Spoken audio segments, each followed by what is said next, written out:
Welcome to Loving God and Loving Life. We start the book of 1 Peter, a new book today. We've just finished the Gospel of Mark, and we learned a lot about Peter in that Gospel. And here are Peter's writings. He's writing to the church many years later. This is quite an interesting book. It's been referred to by theologians as the Job of the New Testament. The book of Job in the Old Testament is a book really that, well, quite honestly, the theme of Job is suffering. Most people would know that.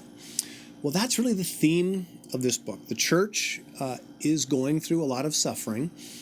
And the theme of this book is going to seem a little bit repetitive chapter to chapter because, he just sticks with it.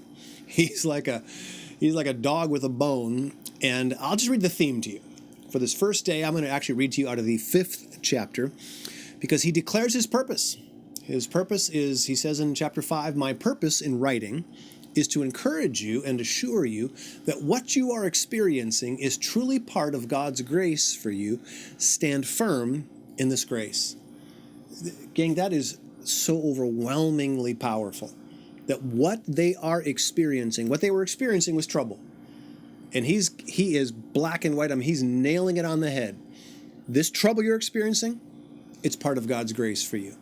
It's the very type of trouble that we would like to resist in Jesus' name and bind in Jesus' name and have it all fly away. And he couldn't be more clear. He's saying, this that you want to resist actually is part of God's grace for you. Stand fast in it. Just stay, do the will of God, and stay right there and watch God come through for you. Watch God lift you up internally. Watch God build his church using your stand. Let's allow God to use us, even if it involves challenge or even suffering. Let's allow God to use us. God, today, send us one person today to share your love with.